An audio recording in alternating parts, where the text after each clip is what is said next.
Assalamualaikum warahmatullahi wabarakatuh. Salam sejahtera untuk kita semua. Sahabat Wira, apa kabar?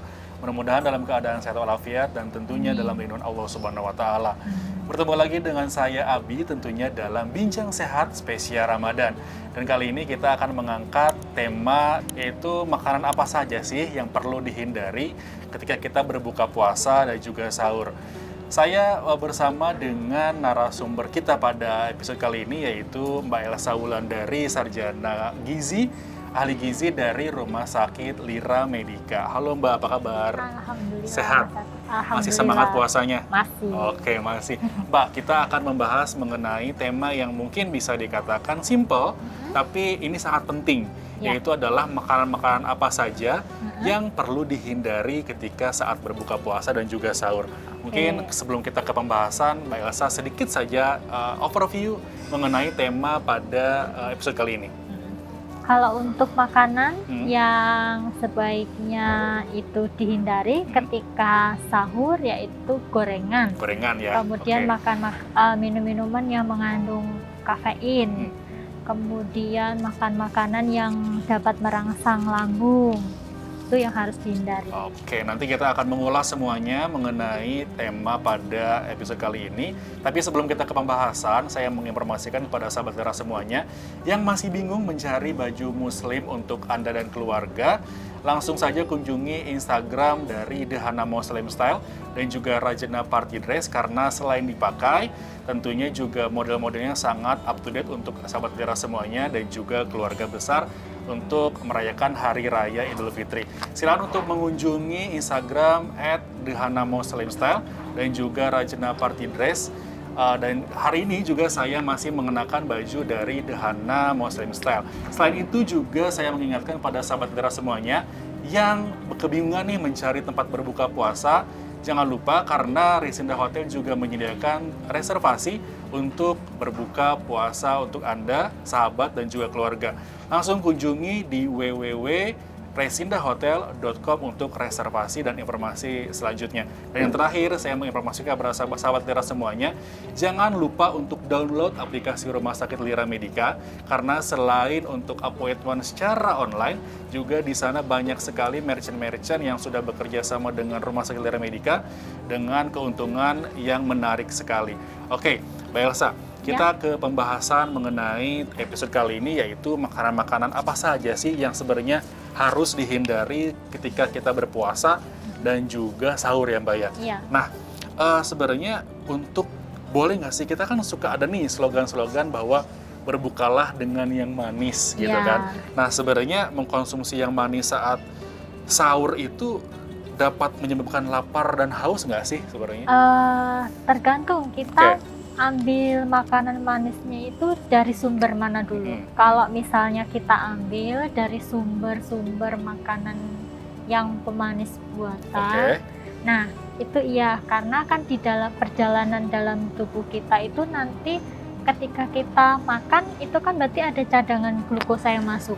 Kita simpan, ketika puasa dia akan dikeluarkan harusnya sedikit demi sedikit. Tetapi kalau kita konsumsi makanan manis yang dari pemanis buatan, maka dia akan nggak stabil grafiknya gitu. Jadi sebelum sampai ke berbuka puasa kita sudah merasakan lapar. Gitu. Tapi ada nggak jenis-jenis yang apa tuh namanya makanan dengan manis alami gitu Mbak? Ada. Apa tuh? Dari buah-buahan. Bisa di jus, bisa dimakan langsung. Terus kemudian sumber karbohidrat sederhana, misalnya oatmeal, kemudian gandum. Nah, itu kenapa dia harus dikonsumsi, karena dia itu selain indeks glikemiknya yang dia tinggi, dia akan mempertahankan rasa kenyang dalam tubuh kita. Nah, kalaupun untuk sahur sendiri, selain dari yang seperti tadi Mbak Elsa sebutkan, ada nggak makanan-makanan manis dengan manis alami selain yang tadi Mbak Elsa sebutkan gitu? Kalau manis alami dari yang selain saya sebutkan itu sebenarnya sudah ada di dalam bahan makanan yang kita pilih. Jadi di dalam buah pun, di dalam sayur, bahkan di dalam nasi sendiri itu sudah ada glukosa. Tinggal kita cara pemilihan pengolahan makanan gitu. Kalau misalnya waktu berbuka mungkin kita bisa air kelapa misalnya, terus atau misalnya sirup sebaiknya sesuai takaran. Sirupnya sesuai takaran, oke. Iya, kemudian kalau misalnya dari sunnah itu kan dianjurkan kurma ya, makan kurma, ganjil. Nah itu kalau untuk sahur sebaiknya menu gizi seimbang. Gizi seimbang, itu udah cukup. Ditambah dengan buah, itu sudah cukup karena dari menu makanan yang kita makan ketika sahur yang sudah seimbang tadi, ditambah dengan serat, insya Allah itu sudah bisa mempertahankan rasa kenyang kita sampai nanti buka puasa. Oke, jadi tetap ya, kalaupun memang pengen yang manis-manis, tetap harus yang dari bahan alami. Jangan sampai menjadi dari pemanis buatan gitu ya, Mbak ya. Nah, tadi juga menarik nih, Mbak. Boleh nggak sih kita nih ketika sedang berpuasa atau berbuka puasa sendiri, boleh nggak makanan-makanan yang mungkin spicy atau pedas gitu, Mbak? Biasanya kan banyak tuh di jajan-jajanan yang memang sangat pedas gitu kan, bisa nggak dikonsumsi kayak gitu? Sebaiknya kalau misalnya pedas pun itu tidak terlalu pedas, jadi standar gitu. Karena kalau terlalu pedas kita khawatir berefek ke asam lambung, karena kan kita sudah kosong asam lambungnya, kemudian kita isi dengan makan makanan yang merangsang, misalnya yang pedas, yang asam, yang bersantan-santan yang kental, itu sepertinya akan menolak gitu, karena lambung kita bagaimanapun juga ketika puasa harus tetap sehat. Oke, jadi memang memilih makanan tuh mungkin kelihatannya agak sedikit disepelekan gitu ya ketika berpuasa. Banyak makanan itu langsung dihajar aja gitu, kalap ya Mbak ya. Tapi padahal tuh sistemnya adalah yang bergizi pun tidak kalah penting kayak gitu untuk diperhatikan kayak gitu. Oke, baik Mbak, nanti kita akan membahas lagi mengenai makanan apa saja yang perlu dihindari setelah pariwara berikut ini. Tetaplah di Bincang Sehat spesial Ramadan.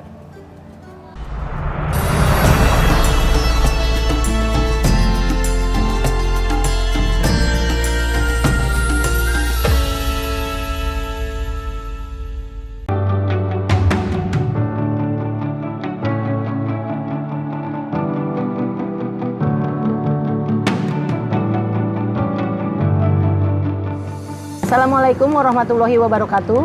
Nama saya Sari Marliani. Saat ini saya bekerja di PT Concorde Industri, perusahaan swasta asing yang bergerak di industri keramik. Total karyawan kami sekitar 500 orang. Menurut saya, kesehatan karyawan itu sangat penting dan itu menjadi domain atau perhatian penting di perusahaan kami.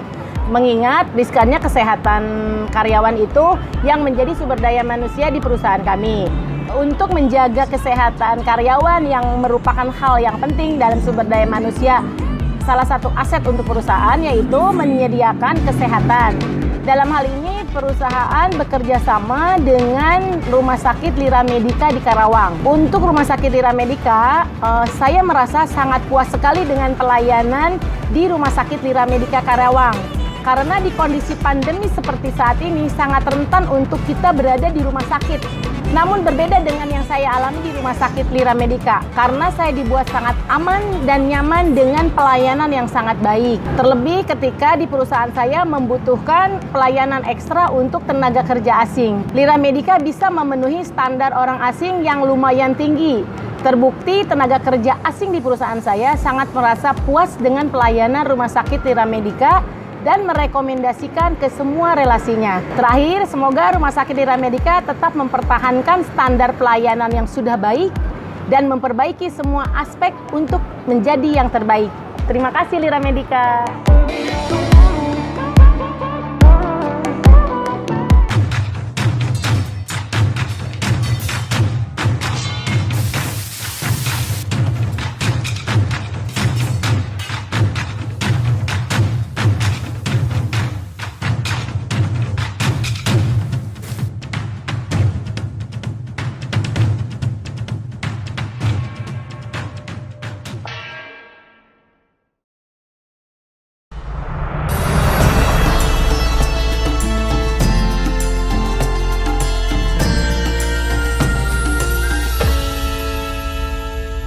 Terima kasih masih bersama Bincang Sehat spesial Ramadan. Dan kali ini juga masih bersama dengan Mbak Elsa Wulandari, Sarjana Gizi dan Ahli Gizi dari Rumah Sakit Lira Medica.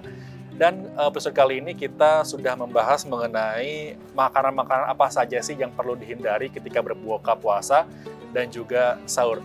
Nih Mbak, tadi sempat dibahas mengenai makanan-makanan bergizi yang tadi Mbak sudah sebutkan bahwa makanan manis tuh boleh saja, tapi harus yang memang alami gitu ya Mbak ya.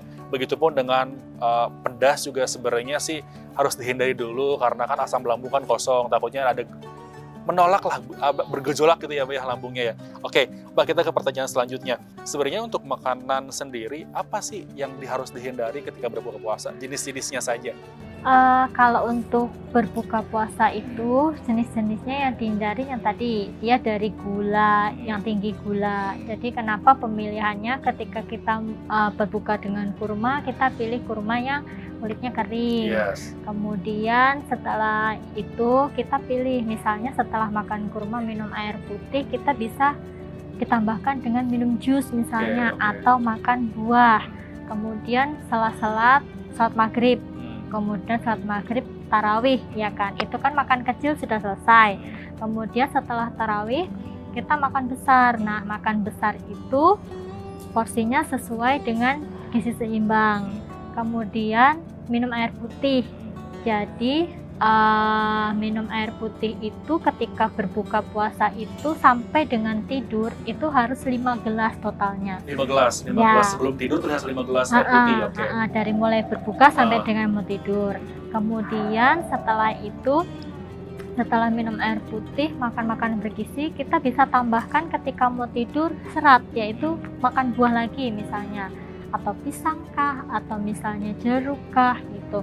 Nah, untuk jenis makanannya sendiri kalau bisa pengolahannya kan kita setelah kosong lambung. Iya. Kemudian Sehari kosong kayak gitu ya. Oke, kita terus? makan jangan misalnya menu udah ada sayur asem misalnya ya. Terus tahu goreng, ikan goreng. No. Iya. Kita pilih salah satu aja yang Oke, gorengan. oke. Kemudian buah sama sayur, buah dan lauknya gitu kan udah komplit. Kemudian udah ketika sahur jenis-jenis makanannya kalau bisa adalah sama dengan berbuka porsinya.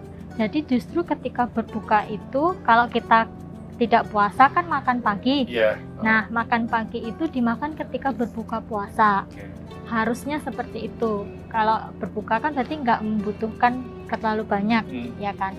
Kemudian ketika sahur harus yang menu komplit karena untuk cadangan ketika kita berpuasa keesokan harinya. Itu untuk jenis-jenisnya sih semua jenis lauk, sayur itu dapat kita konsumsi.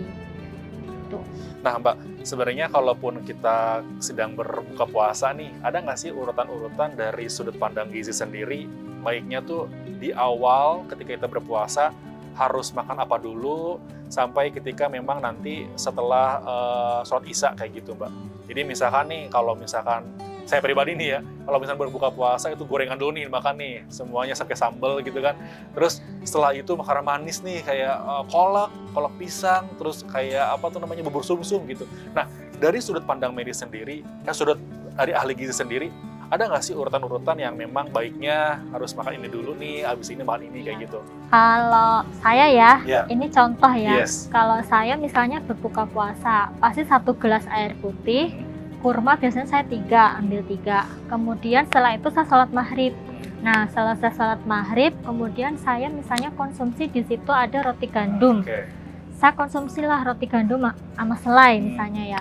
Udah sama misalnya aku biasanya makan pisang, ya kan. Itu cukup aku menurut saya ya kan yang sehat kan. Nah, itu ketika saya sudah mengkonsumsi itu, kemudian saya sholat tarawih. Iya. Nah, setelah sholat tarawih baru saya makan. Nah, biasanya saya makannya itu misalnya capcay. Oke. Kemudian di situ ada tahu sama misalnya ayam gitu kan. Udah nasinya aja saya biasanya cuma sedikit. Sedikit saja karena Iya, karena sedikit. sudah sudah tercover dengan makanan-makanan yang tadi saat itu berbuka. Kemudian minum air putih 2 gelas ya kan. Kemudian setelah itu kan biasanya saya menonton TV tuh sampai jam 10, misalnya jam 10 saya mau tidur itu konsumsi air lagi 2 gelas. Kemudian ketika sahur itu biasanya saya ambil 1 gelas susu, kemudian makannya itu biasanya saya itu suka beli kalau sahur itu makanan penyetan. Nah, otomatis kan di situ saya konsumsi sayurnya adalah tidak cukup. Yes. Kemudian saya bantu dengan saya makan jeruk 1 biji, pisang 1 biji gitu. Oh, berarti secara urutan tuh memang itu ya bisa dikatakan tepat ya Mbak ya, Iya. kayak semacam kita cemilan dulu nih, cemilan yang sehat ketika berbuka Iya, puasa, makanan terus kecil. setelah sholat tarawih kita baru yang Makanan namanya besar. untuk makanan besar, dan Iya. makanan besar pun dengan porsi yang seimbang gitu, Iya. jangan sampai si nasinya lebih banyak gitu ya Mbak ya. Nah setelah itu juga Pas porsi mau tidur makan kecil lagi boleh. tapi jangan lupa itu adalah air putih. Tadi Betul. berapa Mbak? 5 gelas ya? Ya, dari mulai berbuka sampai dengan kita tidur harus 5 gelas, kemudian pas sahur itu diusahakan 3 gelas. Gitu. Ketika kita bangun sahur, pastikan cuci muka, minum dulu air putih segelas, ya kan, baru kita makan. Terus kalau mau nambah susu boleh susu, kemudian yang terakhir ketika menjelang imsak minum lagi, paling nggak 2 gelas. Siap, jadi memang harus diperhatikan ketika memang kita sedang berbuka puasa ataupun sahur, asupan-asupan gizi itu harus diperhatikan kayak gitu ya Mbak ya. Baik Mbak Elsa, terima kasih atas waktunya pada episode kali ini. Ya. Dan untuk sahabat Lira semuanya jangan kemana-mana, karena setelah komersial break berikut ini saya akan membagikan 5 tiket liburan di Taruma Leisure. Nah, bagaimana caranya? Tetap di Bincang Sehat spesial Ramadan.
Terima kasih masih bersama Bincang Sehat spesial Ramadan. Nah, seperti yang sudah saya janjikan tadi, saya akan membagikan 5 tiket ataupun 5 voucher tiket masuk dari Taruma Leisure. Dengan pertanyaannya adalah, silakan untuk mengurutkan apa saja makanan dari berbuka puasa sampai juga sahur yang tadi mungkin kalaupun sahabat Lira menyimak sudah disebutkan oleh Mbak Elsa. Kirimkan jawaban sahabat Lira semuanya ke direct message Rumah Sakit Lira Medika, karena 5 orang yang beruntung akan mendapatkan tiket ataupun voucher dari Taruma Leisure. Baik, terakhir saya dan beserta Mbak Elsa pamit undur diri. Terima kasih atas perhatiannya. Sampai jumpa di Bincang Sehat spesial Ramadan episode selanjutnya. Yang terakhir juga saya mengucapkan terima kasih kepada Resida Hotel, Dahana Most Lifestyle, dan juga Taruma Leisure yang sudah berpartisipasi pada episode kali ini. Terakhir, saya beserta Mbak Elsa pamit undur diri. Wassalamualaikum warahmatullahi wabarakatuh.